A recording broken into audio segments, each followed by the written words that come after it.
저는 조용하고 한적한 시골에서 강아지 2마리를 키우며 살고 있는 30대 중반의 여자입니다.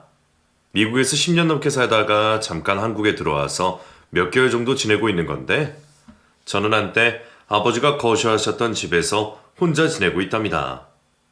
제가 누군지 제 사정을 아시는 동네 어르신들께서는 저만 보면 젊은 처녀가 왜 이런 곳으로 내려와 혼자 사냐며 얼른 도시로 나가 좋은 남자한테 시집가라고 난리도 아니랍니다. 처음엔 제가 딸 같기도 하고 손녀 같기도 해서 걱정되는 마음에 해주시는 말씀으로 받아들였는데, 볼 때마다 그러시니 저도 점점 스트레스를 받게 되더라고요. 어떻게 하면 저 소리를 더 이상 안 들을 수 있을까 생각하다 떠오른 생각이 하나 있었습니다. 어르신, 저 이혼녀예요. 서울에서 결혼 한번 했었는데 남편 바람 피우고 남편한테 이혼당하고 와서 결혼 생각 없어요. 말씀은 정말 감사합니다. 바로 이것이었죠. 어르신들에게 제가 이혼녀라고 말하고 난 후부터는 결혼 이야기가 쏙 들어가 버렸습니다. 물론 부작용은 있습니다. 동네에 이혼녀라고 소문이 나고 왜 이혼을 했는지 궁금해하시는 분들이 없는 말을 지어내 소문을 낸다는 것이었죠. 그분들에게 소문은 사실이 아니다 일일이 해명하기는 힘들어 동네에서 가장 많기로 유명한 이명님을 불러 제가 왜 이혼을 하게 되었는지 그 시작과 끝에 대해 이야기해 주었습니다. 지금쯤이면 동네에 소문이 파다하게 났을 것 같은데, 그 기념으로 동네가 아니라 대한민국 전체에 동네방네 제 소문을 제가 내보려고 합니다. 저의 결혼 생활과 이혼 이야기에 정말 대박적인 요소들이 엄청 많거든요.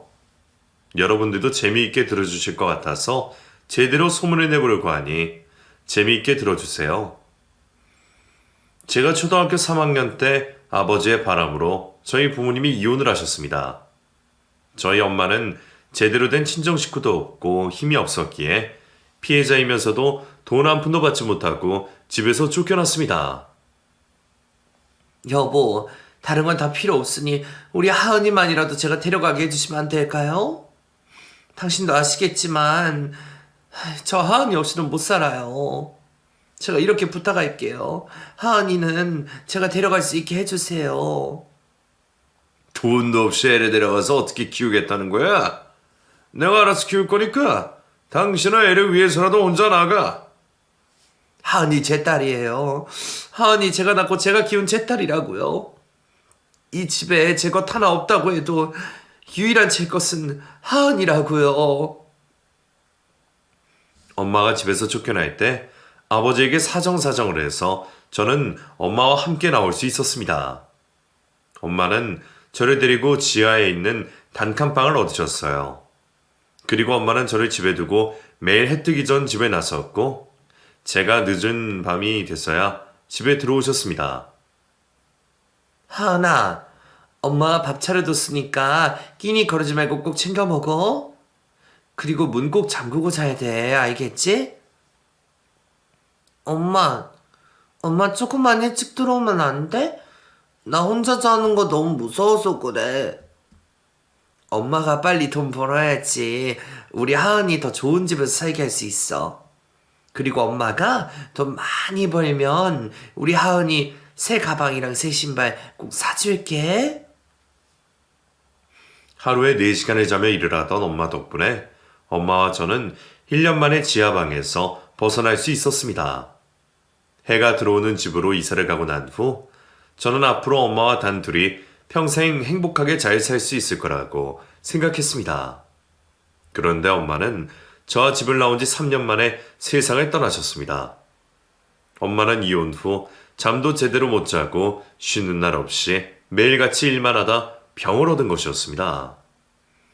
엄마 덕분에 사는 환경은 나아졌지만 엄마 생명을 갉아먹은 덕분이었습니다. 엄마가 돌아가시고 난 후 저는 어쩔 수 없이 아버지가 있는 곳으로 돌아갔습니다. 그곳에서 저를 반겨주는 사람은 아버지도 아닌 바로 계모였어요. 네가 하은이구나? 아줌마 하은이 엄청 기다리고 있었어. 앞으로 아줌마 우리 하은이한테 엄마가 되어줄 테니까 하은이도 아줌마 잘 들어줘. 우리 사이좋게 지내자. 앞으로 이분이 네 엄마니까 엄마 말 잘 듣거라. 그리고 아줌마라고 부르지 말고 꼭 엄마라고 불러야 된다. 네가 이분한테 아줌마라고 하면 사람들이 뭐라고 하겠냐? 아버지 말 무슨 말인지 이해했어? 아버지도 계모도 저에게 무서운 존재였기에 저는 두 사람이 하라는 대로 할 수밖에 없었습니다. 아버지는 계모에게 엄마라 부르라고 했지만 엄마라는 말이 쉽게 나오지 않았던 저는 최대한 엄마라는 말을 사용하지 않고 계모와 대화를 나눴습니다. 그런데 계모가 아버지가 없을 때 그걸 가지고 트집을 잡기 시작했습니다. 하나, 너 진짜 웃긴다? 너한테 일부러 엄마라고 안 하는 거지? 아버지가 나한테 엄마라고 부르라고 했던 거 잊었어? 죄송합니다. 엄마라고 자주 부를게요. 착한 척 좀 그만해. 아줌마라고 부르고 싶으면 아줌마라고 불러도 돼. 근데 너 아빠한테 혼나기 싫어서 아줌마라고도 안 부르고 엄마라 부르기 싫어서 엄마라고 안 부르는 거지. 너 진짜 여우 같은 기집애구나. 너희 엄마가 그렇게 너 가르쳤어? 계모는 10살이었던 저에게 못하는 말이 없었습니다. 아버지가 없을 때마다 계모는 밥상에 저를 앉혀두고 저희 엄마 욕을 신나게 했습니다. 너는 너희 엄마처럼 멍청하게 살면 안 돼. 정신을 바짝 차리고 살아야지. 남편도 안 뺏기고 자식도 안 뺏긴다고. 근데 딸은 엄마 팔자 닮는다고 하긴 하더라. 계모는 제가 조금 어릴 땐 말로 구박을 하더니 제가 크면 클수록 저의 몸에 손을 댔습니다. 물론 아버지는 전혀 모르게 티 안 나게 조금씩 저를 괴롭혔죠. 사람들은 저에게 왜 아버지한테 사실대로 말 안 했냐고 하지만 저에게 아버지는 너무나 무서운 존재였고 제 말을 들어주지 않으실 거라고 생각을 했기 때문에 말 자체를 꺼내지 않았죠. 그리고 저는 20살이 되자마자 아버지에게 편지 한 통을 남겨두고 나왔습니다. 아버지, 저 이제 성인이 되었으니 알아서 살아가 보도록 하겠습니다. 그동안 키워주셔서 감사합니다. 건강하게 사시고 저 찾지를 말아주세요. 그럼 안녕히 계세요. 야반 도주하듯 짐을 싸들고 서울로 올라온 저는 어릴 때부터 조금씩 모아둔 돈을 털어 고시원방 하나를 잡았습니다. 방을 잡고 난 후 제가 가장 먼저 한 일은 일을 구하는 것이었죠. 엄마처럼 식당같이 힘든 곳에서 일을 하면 엄마와 같은 병을 얻을까 두려웠던 저는 사무직 일을 찾아다녔습니다. 근데 아가씨, 이제 막 20살 되고 할 줄 아는 게 없는데 우리 사무실에서 무슨 일을 한다는 거야? 어디 가서 자격증이라도 따오든가 경력을 쌓던가 해야 될 것 같은데? 막 고등학교를 졸업한 제가 일할 수 있는 곳은 그리 많지 않았습니다. 그러다 우연히 직원이 10명 미만인 아주 작은 유통회사에서 면접을 봤는데 그곳 사장님이 저를 엄청 환영해 주셨어요. 자격증이랑 경력 같은 건 없어도 돼요. 내일부터 바로 출근하시면 돼요. 그리고 모르는 건 제가 알려드릴 테니까 걱정하지 마시고요. 안 그래도 우리 사무실에 칙칙한 남자들밖에 없어서 짜증났는데 어린 아가씨가 들어오면 저희가 화력이죠. 지금이었으면 그런 회사에는 들어가지도 않았겠지만 너무 순진하고 순수했던 그때의 저는 제가 들어갈 수 있는 회사가 있는 것만으로도 감사하고 행복했습니다. 하은 씨는 왜 대학도 안 가고 바로 취직했어요? 요즘 친구들은 대학 다 가지 않나? 뭐 집에 사정이라도 있는 거예요? 아, 네. 그냥 제가 돈 벌어서 제 돈으로 대학 가려고요. 그리고 아직 제가 딱히 하고 싶은 게 없어서 사회생활하면서 찾아보려고요. 나이도 어린 사람이 기특하네요. 제가 한식 꿈 찾을 수 있게 도와줄 테니까 우리 회사에서 열심히 일해주세요. 첫 직장의 사장님은 저에게 너무나도 잘해주셨습니다. 나이 차이가 조금 있어서 그런지 큰오빠 같이 느껴지더라고요. 그런데 단순하게 친절하다고만 느껴졌던 사장님에게서 점점 사적인 감정이 드러내기 시작했습니다. 하은 씨, 집이 어디라고 했죠? 저희 집에 가는 길에 태워다 드릴 테니까 같이 퇴근해요. 네, 괜찮아요, 사장님. 걸어가면 30분 정도라 걸어가면 돼요. 사장님 먼저 퇴근하세요. 30분이나 걸어간다고요? 버스 타면 금방 할 것 같은데 왜 걸어 다녀요? 날도 추운데 그냥 제 차 타고 가요. 걷는 거 좋아하기도 하고 버스비 아낄 겸 걸어 다녀요. 걱정해 주셔서 감사합니다. 사장님은 괜찮다는데도 퇴근할 때마다 저를 자신의 차로 집까지 데려다 주었습니다. 그게 점점 부담스러워졌던 제가 사장님에게 말했습니다. 사장님, 내일부터는 안 데려다 주셔도 돼요. 내일부터 버스 타고 다닐 생각이거든요. 그동안 정말 감사했습니다. 왜요? 제가 이렇게 데려다 주는 게 부담스러워서 그래요? 저는 이게 좋아서 하는 건데. 훅 들어오는 사장님의 말에 저는 당황스러워 어쩔 줄 몰랐습니다. 제가 눈알만 굴리고 손톱을 뜯고 있자 사장님이 저를 귀엽다는 듯 바라보며 말했습니다. 이렇게 말하기 쑥스럽지만 나 하은 씨 좋아하는 것 같아요. 그래서 내가 좋아서 이러는 거니까 하지 말라고 하지 마요. 그 자리에서 좋아하지 말아달라고 말을 했어야 했는데 소심했던 저는 아무 말도 하지 못했습니다. 사장님은 그걸 긍정의 의미로 받아들인 걸까요? 그날 이후로 직원들 보는 앞에서도 대놓고 저를 챙기셨습니다. 우리 하은 씨, 달달한 초코라떼 좋아한다고 해서 사와봤어요. 아직 뜨거우니까 조금 식으면 마셔요. 감사합니다. 잘 먹겠습니다. 또 뭐 좋아해요? 하은 씨 좋아하는 걸로 간식 좀 사다 놔야겠어요. 저는 괜찮아요. 그리고 저는 아무거나 다 잘 먹으니까 다른 분에게 여쭤보시면 될 것 같아요. 아이, 하은 씨 먹이려고 사두는 건데 다른 사람한테 그걸 왜 물어봐요? 지금 말하기 좋은 그러면 문자로 남겨놔요. 알겠죠? 사장님은 저를 아기 대하듯 조심스러워하면서도 적극적으로 저를 꼬셨습니다. 고시원 옆방 언니랑 친해져서 자주 저녁을 같이 먹는데 제가 그 언니에게 고민을 털어놓았습니다. 그래서? 하은이 너도 그 사장이 마음에 들어? 마음에 들면 한번 만나봐. 사장이랑 만나면 손해볼 거 없잖아. 그러기에는 사장님이 나이도 많고 뚱뚱해서 싫어. 나 아직 20살인데 그런 아저씨랑 만나기 좀 그렇잖아. 그치? 그건 그렇긴 한데 사장이면 돈 많은 거 아니야? 너 돈 많은 남자랑 결혼하고 싶다고 했잖아.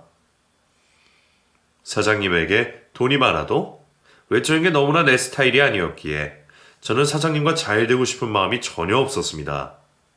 사장님은 포기할 만도 한데 1년 넘게 저에게 구애를 했습니다. 하은 씨한테만 이번 달에 보너스 조금 더 챙겨줬으니까 그걸로 맛있는 거 사 먹어. 대신 다른 직원들한테는 비밀이야. 사장님은 저에게만 보너스를 더 챙겨준다던가 추운 겨울이 되면 따뜻한 외투를 사다 준다던가 마치 아빠처럼 저를 챙겨주었습니다. 처음엔 너무 부담스럽고 싫었었는데 1년 넘게 사장님의 챙김을 받다 보니 저도 점점 사장님이 달라 보이기 시작했습니다. 사장님도 그걸 눈치챘는지 그때부터는 다른 방식으로 저를 꼬시기 시작하더군요. 하은씨, 나 지금 하은씨 고시원 앞인데 잠깐만 나와줄 수 있어? 전해줄 게 있어서 말이야. 이것만 전해주고 금방 갈게. 주말에 집에서 쉬고 있는데 사장님이 제가 사는 곳 앞으로 찾아오셨습니다. 설마 데이트를 하려고 하는 건가 싶어 긴장한 상태로 내려갔더니 사장님은 저에게 반찬통을 건넸습니다. 우리 어머니가 하은씨 갖다 주려고 만든 반찬들이야. 우리 회사에 어린 여직원이 혼자서 고시원에 살고 있다고 하니까 엄마가 기특하다고 끼니 걸어주지 말라고 챙겨주시더라고. 사장님, 어머니가요? 제가 이런 걸 받아도 될지 모르겠어요. 정말 감사합니다, 사장님. 그리고 이렇게 직접 가져다 주셔서 감사해요. 정 그렇게 고마우면 하은씨 오늘 나랑 데이트해. 그 정도는 해줄 수 있지? 그날 처음으로 사장님과 단둘이 데이트를 했습니다. 이상하게 데이트를 하는 내내 마음이 너무 설렜습니다. 이래도 되나 싶을 정도였죠. 그리고 그날 이후로 사장님과 저는 매주 한 번씩은 꼭 데이트를 하며 같이 시간을 보냈습니다. 사장님이 아빠같이 느껴지고 저에게 점점 소중한 사람이 되어가고 있을 때 저에게 자신의 가족들을 만나보지 않겠냐고 물었습니다. 우리 엄마가 하은이한테 맛있는 집밥 만들어주고 싶다고 꼭 한번 데리고 오라고 하던데 이번 주말에 우리 집 가서 같이 밥 먹을래? 네가 불편하고 부담스러우면 안 가도 괜찮아. 고민이 많이 되기는 했지만 그동안 받은 것도 많고 감사하다는 말씀을 꼭 전하고 싶어 사장님의 집에 방문하게 되었습니다. 사장님에게는 어머니와 누나 한 명이 있었는데 두 사람은 인상이 너무나도 좋고 따뜻한 사람들이었습니다.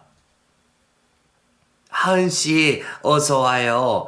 오늘 하은씨 온다고 해서 갈비찜이랑 해서 이것저것 준비했어요. 얼른 들어와서 밥부터 먹어요. 야, 지훈아, 네 여자친구 엄청 예쁘다. 역시 어린 게 최고인가 봐. 피부 반들반들한 거 좀 보라고. 사장님의 어머니와 누나는 저에게 정말 잘해주셨습니다. 두 모녀도 저를 어린아이 보는 듯한 눈빛으로 저를 바라보셨죠. 하은이는 가리는 거 없이 다 잘 먹어서 보기 좋구나. 이것도 먹고 이따가 밥 한 그릇 더 먹어. 하은이 우리 지훈이한테 시집왔으면 좋겠다. 그럼 내가 친언니처럼 하은이한테 엄청 잘해줄 텐데. 엄마도 하은이가 지훈이한테 시집 오면 딸처럼 잘 대해줄 수 있지? 넌 무슨 그런 당연한 소리를 하니?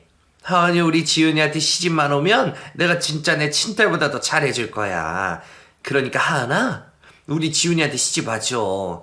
내가 시집살이 절대 안 시키고 잘해줄게.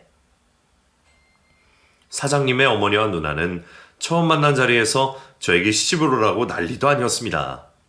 부담스러운 마음이 들기도 했지만 그보다 어른들한테 예쁨을 받는 것 같아 기분이 더 좋았습니다. 엄마가 돌아가시고 아버지 집에서 살면서 저는 절대 사랑을 받을 수 없는 사람이라고 생각했는데 엄마 이후로 저를 이유 없이 사랑해주는 사람들을 만난 것 같아 행복했죠. 근데 저 친정 부모님도 다른 가족도 없이 저 혼자뿐인데 저 같은 며느리도 괜찮으세요? 오히려 더 좋지. 하나, 그런 거 걱정하지 말고 마음 편하게 먹고 우리 집으로 시집 와. 우리가 하은이한테 가족 되어줄게. 저는 시모와 신우의 친절함에 넘어가 사장님이었던 남편과 결혼을 하게 됐습니다. 10살이 훌쩍 넘는 나이 차이였지만 제가 결혼을 결심했을 땐 그 나이 차이 따윈 문제가 되지 않았습니다. 그저 저에게 새로운 가족이 생긴다는 사실에 행복하기만 했습니다. 그리고 제가 남편과 결혼을 하게 된 이유 중 하나가 바로 남편이 돈이 많은 사람이라고 생각해서였습니다. 회사를 하나 운영할 정도면 당연히 몇십억은 가지고 있을 줄 알았죠. 그런데 남편이 결혼 직전에 갑자기 돈이 없다고 말했습니다. 하나, 미안한데 지금 회사 사정도 어렵고 집에 빚이 좀 있어서 그러는데 혹시 우리 엄마랑 같이 살아도 될까? 신혼집을 구할 여력이 안 돼서 말이야. 네? 저한테 분명히 30평대 아파트 구해서 살 거라고 했잖아요. 갑자기 헛가라냐. 저는 어머님이랑 형님이랑 같이 살 자신이 없는데요. 하나, 우리 엄마랑 누나가 너한테 시집살이 시키는 것도 아니고 아니 너도 알겠지만 너한테 엄청 잘해주잖아. 근데도 싫어? 너 진짜 웃긴 애다. 아니, 그건 아는데 그래도 어느 며느리가 시어머니랑 시누이랑 같은 집에 살고 싶어 하겠어요. 저 정말 자신 없어서 그래요. 시모와 신우가 좋아도 합가는 별개의 일이었습니다. 그래서 제가 조금 투정을 부렸더니 남편이 무서운 얼굴을 하며 말했습니다. 일단은 내가 하자는 대로 하자. 너는 내 말에 고분고분 따라올 줄 알았는데 너도 꽤 성깔 있나 보다. 대드는 거 보니까. 오빠, 그래도 할 말은 해야 된다고 생각해서 말한 거예요. 월세집에 살아도 좋으니까 저희 따로 살면 안 될까요? 안 된다고 했지. 네 돈으로 집 구하는 것도 아닌데 왜 네가 난리야? 한 번만 더 그 이야기 꺼내면 나 진짜 안 참는다. 결혼식을 준비하면서 이건 잘못해도 한참 잘못했다고 생각을 했습니다. 그런데 그때 제가 할 수 있었던 건 아무것도 없었어요. 남편과 싸울 수도 없었고 파혼을 할 수도 없었죠. 그래서 거의 울며 겨자 먹기식으로 남편과 결혼을 하게 되었습니다. 결혼을 하고 난 후 제 편인 줄 알았던 시모와 신우에게 속상함을 털어놓았는데 시모와 신우가 180도 달라진 모습으로 저를 대했습니다. 너 지금 나한테 내 아들 욕하는 거니? 뭐 네 편이라도 들어달라고 이야기를 꺼낸 거야? 그리고 우리 지훈이가 무슨 틀린 말을 했다고 그래? 형편이 어려서 집을 못 구하면 우리랑 같이 사는 게 당연한 거 아니야? 그러게 진짜 웃긴 애다. 야, 우리가 너한테 시집살이 시키는 것도 아니고 너는 가족도 없이 혼자 살다가 우리랑 같이 살면 더 좋은 거 아니야? 넌 오히려 우리한테 감사해야지. 결혼 전으로 너무 달라진 모습을 보여주는 시모와 신우에게 실망하기도 했고 충격을 받았던 제가 남편에게 시모와 신우를 이르듯 말했습니다. 이번엔 남편이 제 편을 들어주길 바라서였죠. 오빠 어머님이랑 형님 도대체 왜 그러시는 걸까요? 결혼 전에 저한테 정말 잘해주셨는데 갑자기 그러시니까 제가 정말 무슨 잘못이라도 했나 싶어요. 오빠가 어머님이랑 형님한테 말 좀 해주시면 안 돼요? 내가 무슨 말을 해?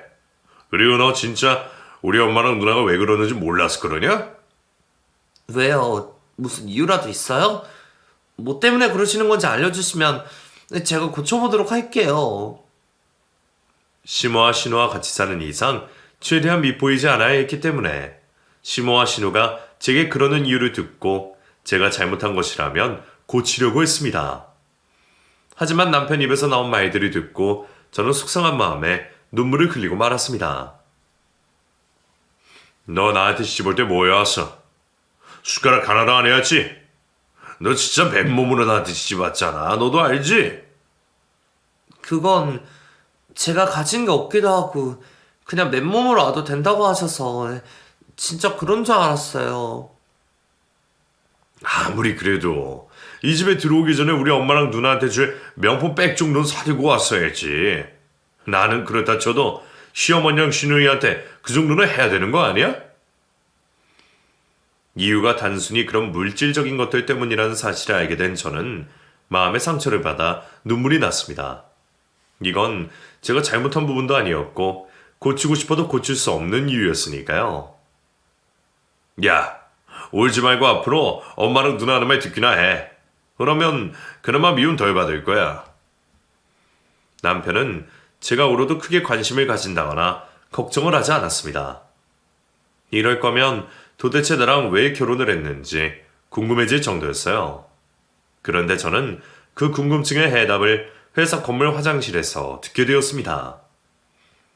결혼하고 나서도 남편 회사에서 일을 했었는데 남편 사무실이 있는 건물은 화장실이 공용이었습니다.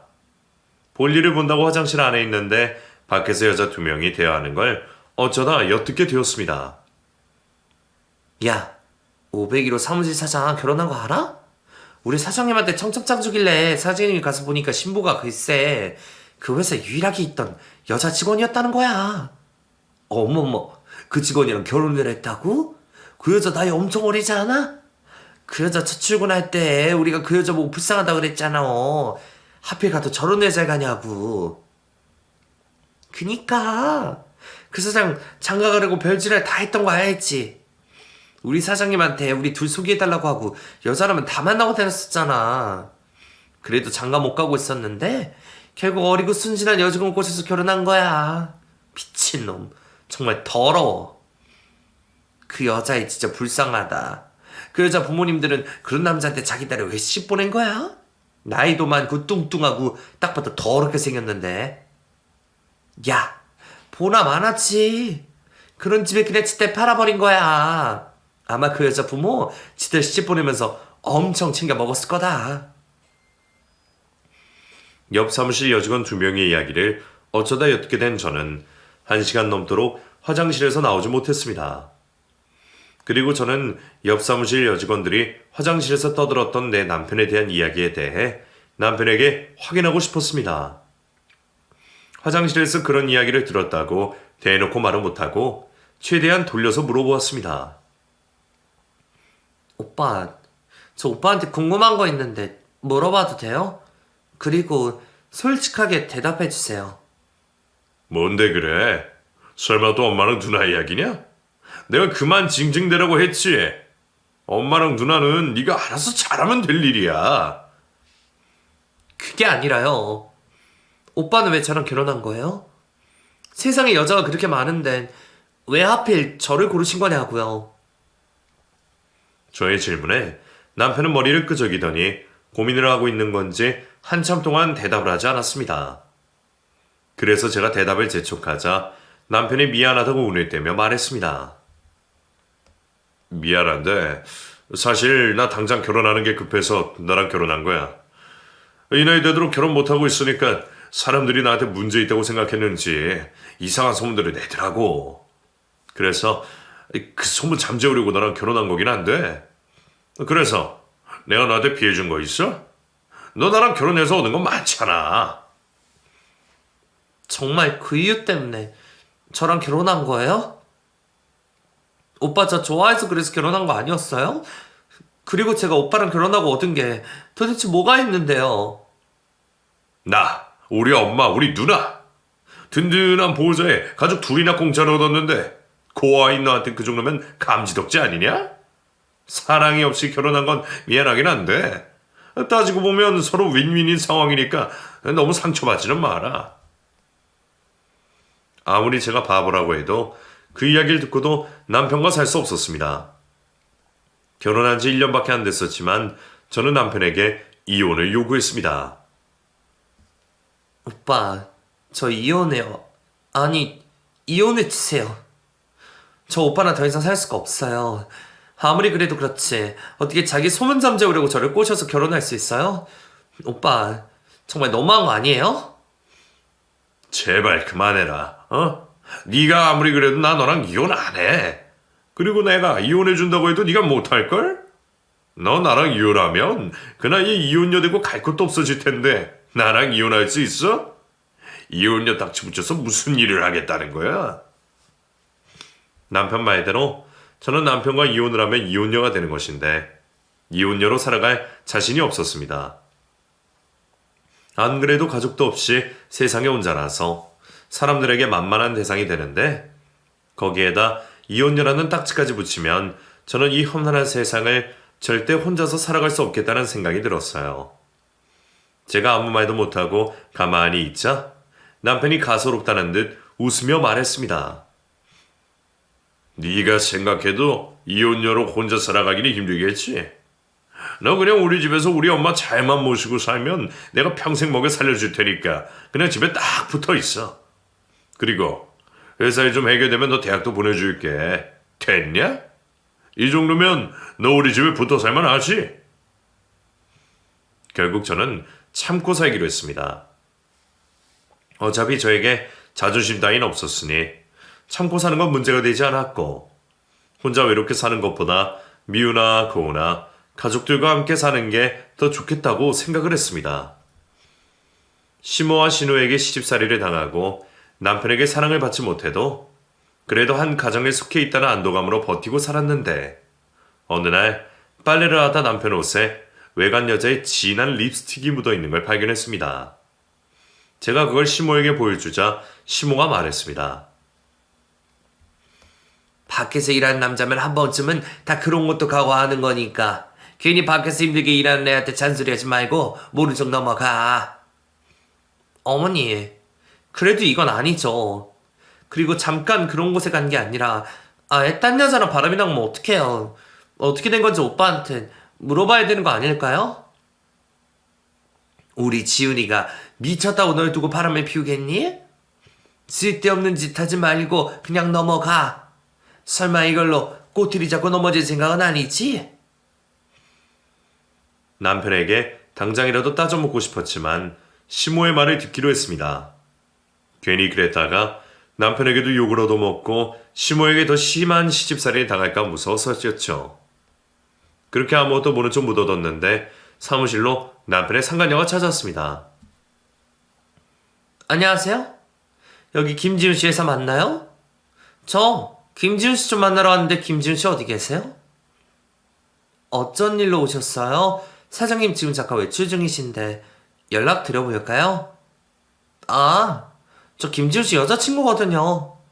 여기 앉아서 기다릴게요. 금방 돌아오겠죠? 사무실로 들이닥친 낯선 여자의 입에서 제 남편의 여자친구라는 말이 나오자마자 사무실은 난리가 났습니다.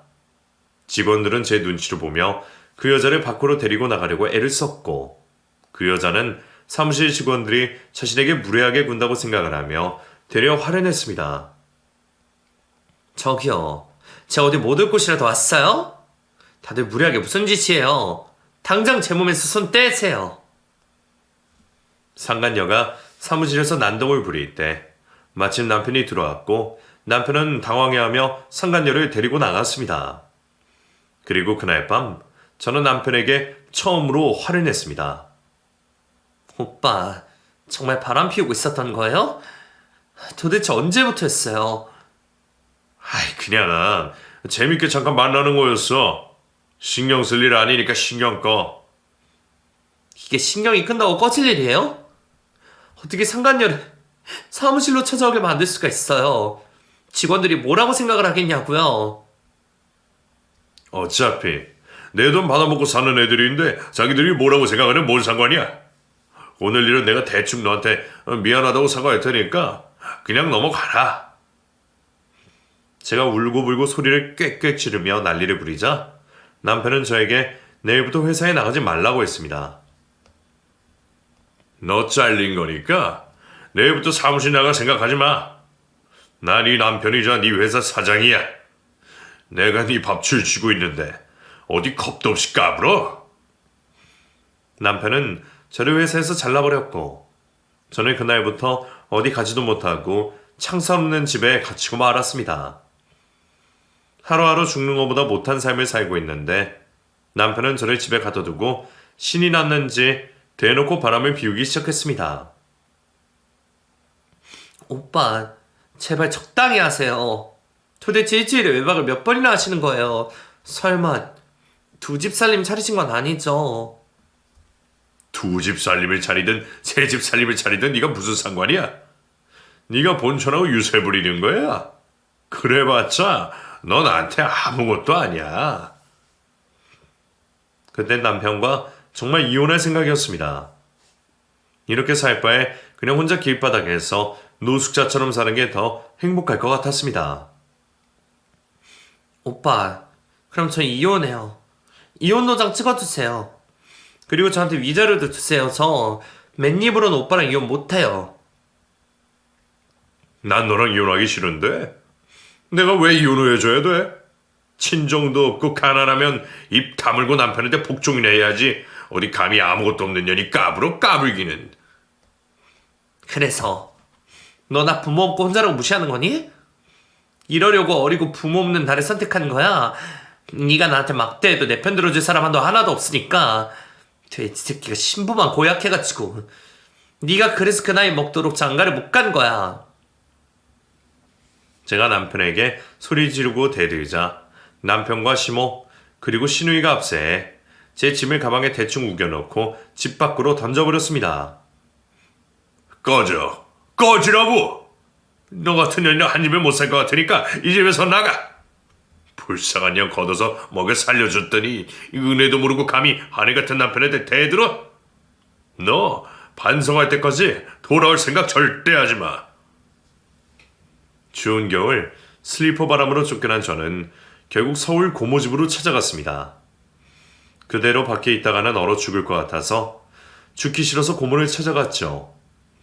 고모는 저를 보자마자 저를 껴안고 펑펑 우셨습니다. 하은아, 도대체 어디 갔다 온 거니? 그리고 꼴이 대체 이게 뭐야? 너희 아빠가 너를 얼마나 찾아 헤매고 있는 줄 아니? 아빠가 저를 찾고 있다고요? 아빠 그럴 성격 아니신데? 아빠가 왜요? 너희 아빠 3달밖에 못 산대. 죽기 전에 너 꼭 보고 싶다고 전국 팔방으로 너 찾고 다니고 있어. 아이고 하은아, 이제라도 나타나서 정말 다행이다. 너희 아빠 네 얼굴은 보고 가겠구나. 아빠가 죽을 날에 받아놓고 저를 기다리고 있다는 고모의 말에 저는 제가 남편에게 집에서 쫓겨난 사실을 까맣게 잊고 말았습니다. 제가 남편에게 쫓겨난 것보다 아빠가 곧 죽는다는 게 더 충격으로 다가왔습니다. 아빠랑 같이 사시는 분은요, 그분 아직 아빠랑 같이 살고 계세요? 그 여자 너희 아빠 죽을 병에 걸렸다는 소식 듣고 집에 돈 내는 거 다 들고 도망가 버렸다고 하더라. 너희 아빠 지금 병원에 혼자 누워있어. 병원으로 찾아가니 아빠는 살이 빠져 가죽만 남아있는 모습으로 침대에 누워 계셨습니다.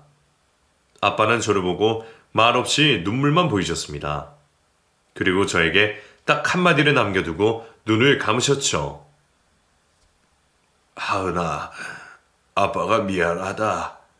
아빠가 더 사랑해주지 못해서 미안해. 아빠를 용서하지 마라. 아빠가 돌아가시고 난 후 저는 아빠가 지냈던 시골집에서 지내며 마음의 안정을 취하고 있었습니다. 그런데 그때 시모에게 연락이 왔습니다. 제가 집에서 쫓겨난 지 반년 정도가 지낼 때였죠. 야, 하은아, 우리 지훈이 지금 회사 망하기 일보 직전인데 너 혹시 모아둔 돈 좀 있니? 있으면 우리 지훈이 좀 도와주라. 그래도 네가 우리 지훈이 저 아니냐. 지금 돈 못 구하면 지금 우리 살고 있는 집 팔아야 돼서 그래. 그러니까 모아둔 돈 없으면 빌려서라도 좀 도와줘. 오빠는 뭐 하는데 어머니가 저한테 연락하시는 거예요? 설마 오빠 집 나갔어요? 뭐 여자랑 산다고 나갔는데 연락을 해도 연락 받지도 않고 내가 미쳐버리겠다. 아니면 네가 연락이라도 해볼래? 저는 시모에게 남편이 다른 여자와 살고 있다는 곳에 주소를 받아냈습니다. 그리고 저는 변호사를 대동해 그곳으로 찾아갔죠. 주소가 적힌 집 현관문을 두드리자 집 안에서는 속옷바람의 남편과 잠옷만 입은 상간녀가 나왔습니다. 그리고 그 순간에 놓치지 않고 변호사가 사진을 찍었습니다. 아이씨, 왜 사진을 찍어? 야, 네가 여기를 어떻게 알고 왔냐? 옆에 이 새끼 누구야?